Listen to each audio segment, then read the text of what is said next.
Welcome to Craig's Gun Channel. This week we're going to cover the Erma EP22 Luger.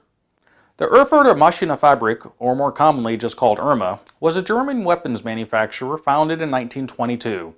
They produced many different firearms under license, such as the Carabiner 98K, as well as developing and producing their own designs, with one of the more famous being the iconic MP40. In addition to fully functional weapons, they also developed various military training rifles or conversion units, such as the EL-24 sub-caliber barrel insert, which was a training device which allowed 22 long rifle ammunition to be fired from infantry rifles, such as the Kar-98 or the Steyr-Mannlicher. This included a 22 long rifle conversion kit for the Luger as well, which was produced in the years between World War I and World War II. After the war, the company was broken apart and liquidated. In 1949, the original owner re-established the company under the brand name Erma Werke as a manufacturer of household appliances. In 1952, this new company once again began firearms operations, and in 1964 developed a 22 long rifle Luger-styled pistol, the LA-22. Construction was largely of cast Zamak utilizing a steel barrel liner.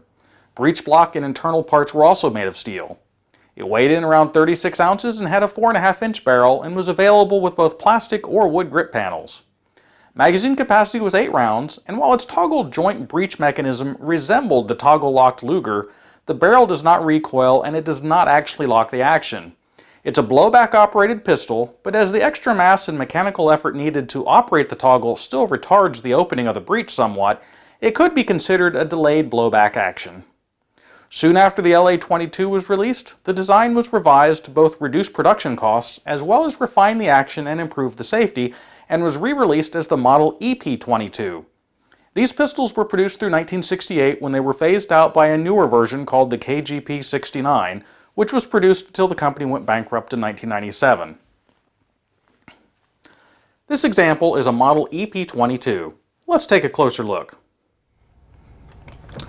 And as always the case, you want to ensure that you are free and clear of all ammunition.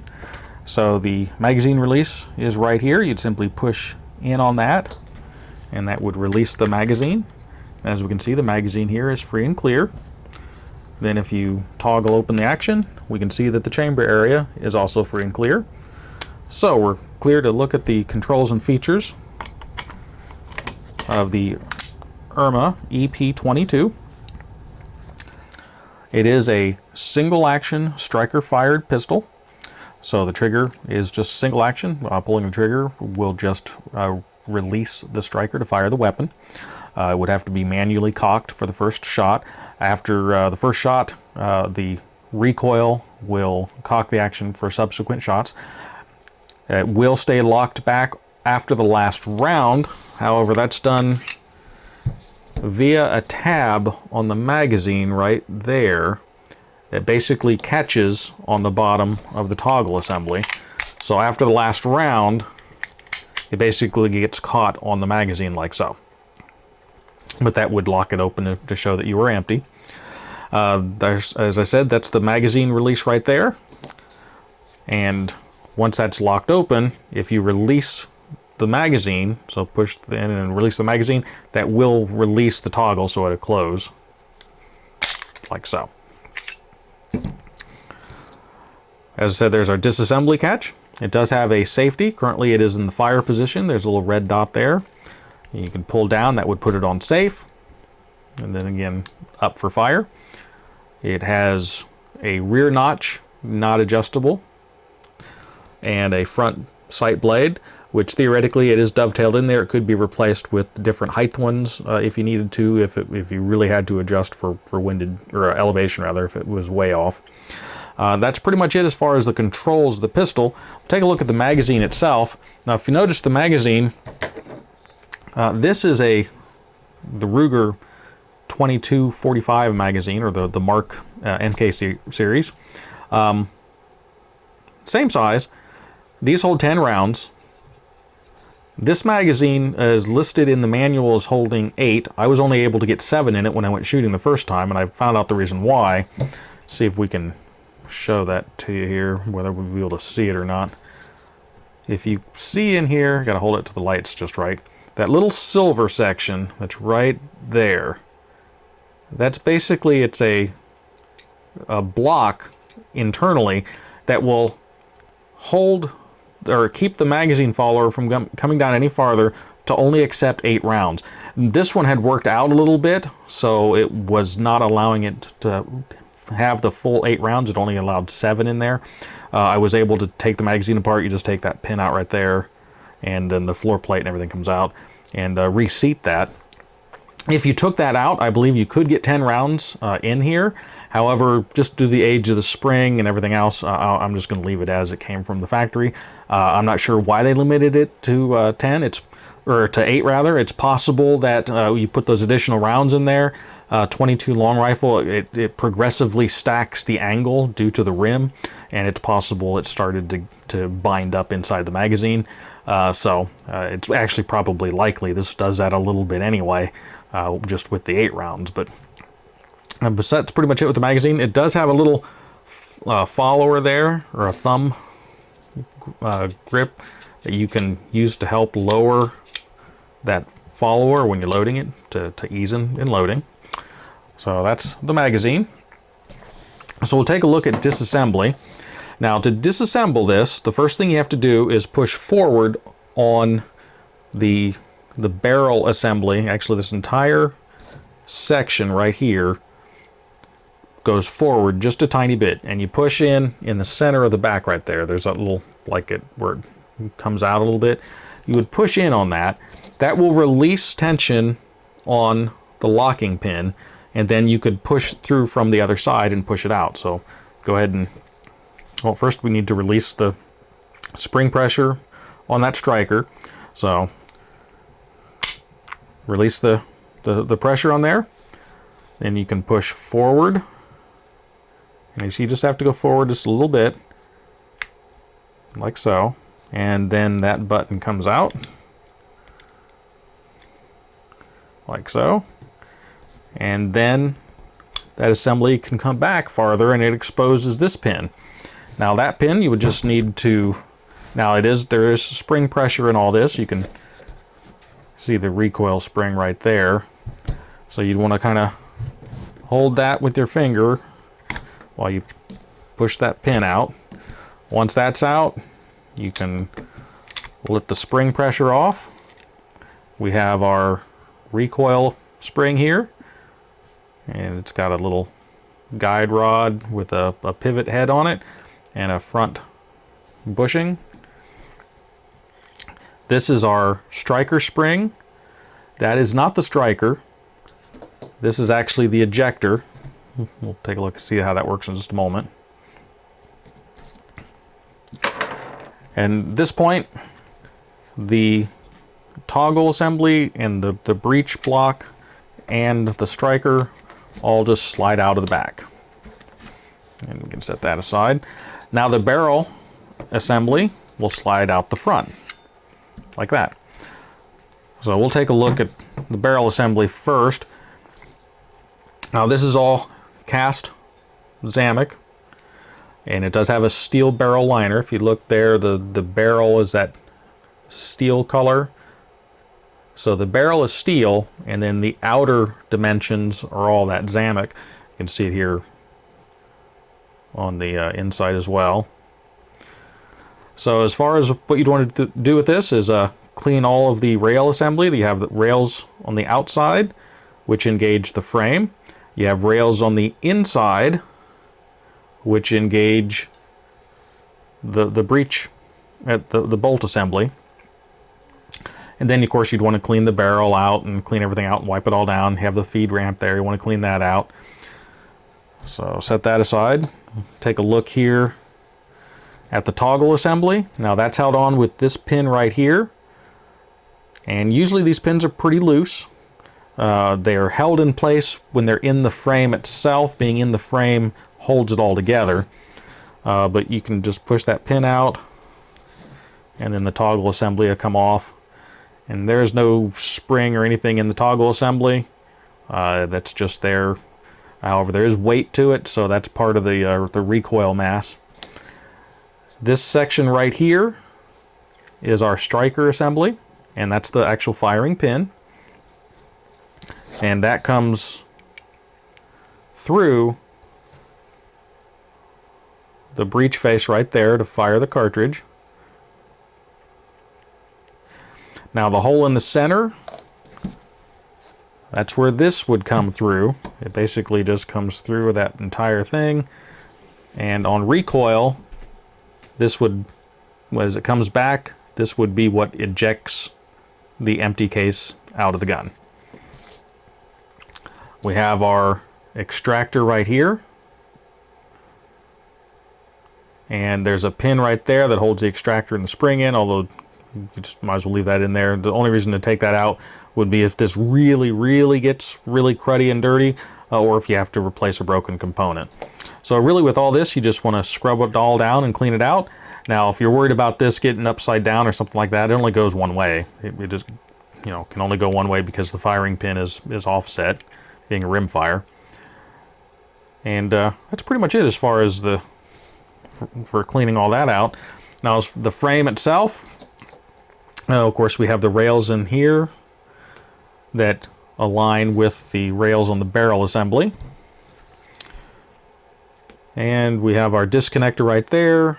This is our sear, that which is controlled by the trigger.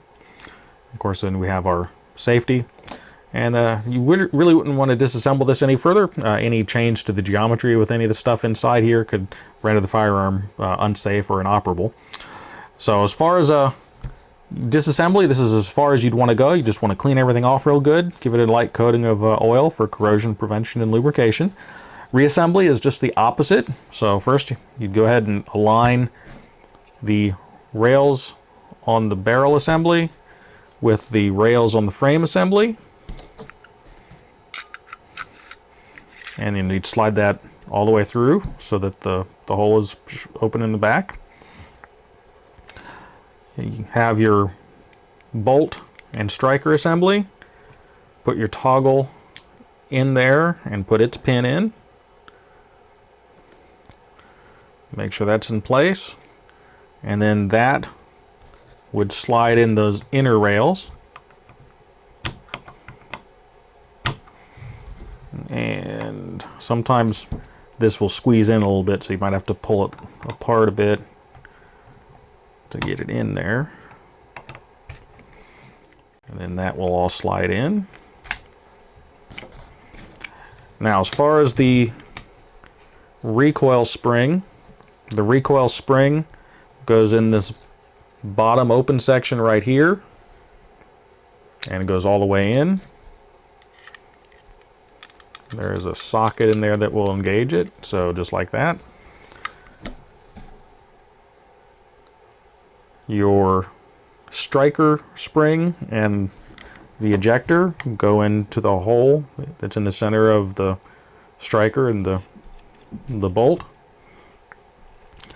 And then you slide all of that forward. So you should be pretty much like this. Now at this point, the little ring there needs to align with this hole. The little socket ball there's a socket in the bottom right here. And that's where that will align.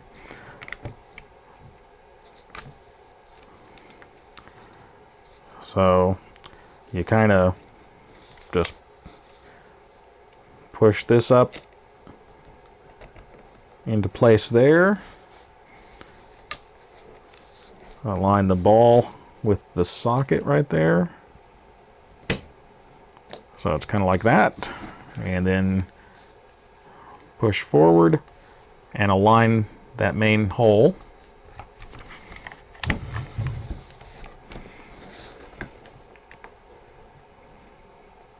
And then put your pin in.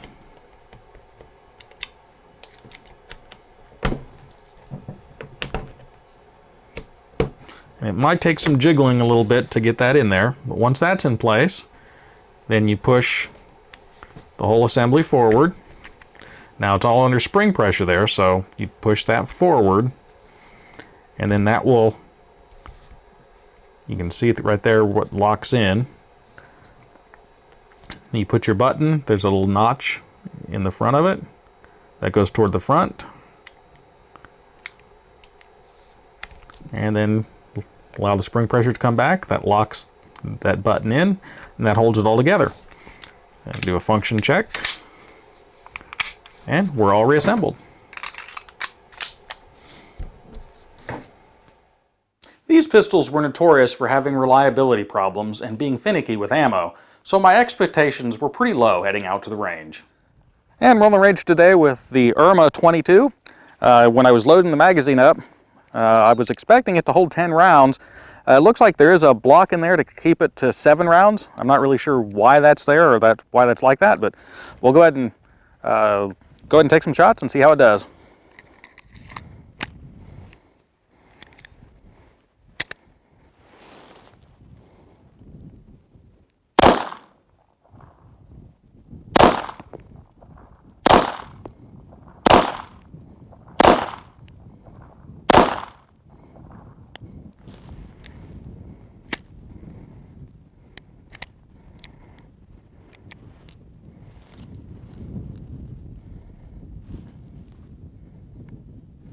Not sure why I didn't fire that last one. Go ahead and try that again.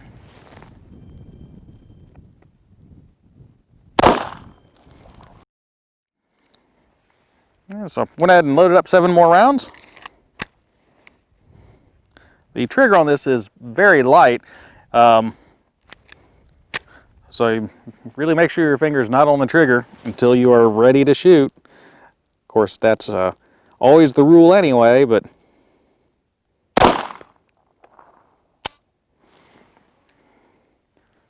and just didn't want to load a new round.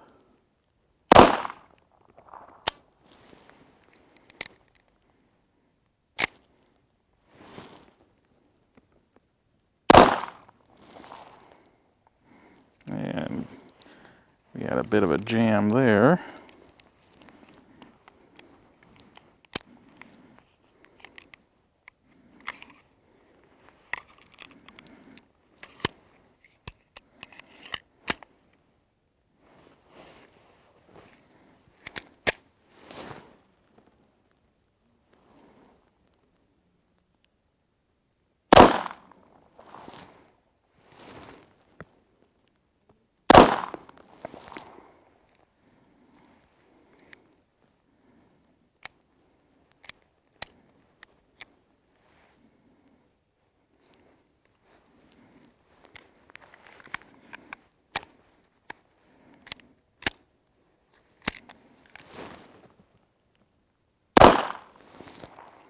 At the range, I was not surprised to have several failures to feed and eject.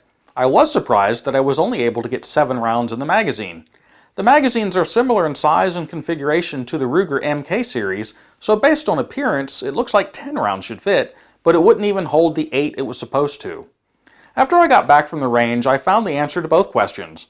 While physically there is room for 10 rounds, a block is installed inside the magazine which limits capacity to 8. In this case, the block had slid out from its position, so it was actually stopping after 7. After disassembling the magazine and correcting it, the full 8 rounds can now be loaded. I believe if you took the block out that 10 rounds would fit, however, due to the age of the springs and scarcity of parts, I'm going to leave this one at 8. These pistols are known for parts breakage of both the slide assembly as well as the toggle action parts, and reliability issues plagued them even when they were new. The reality is that these are not guns that you would want to shoot often.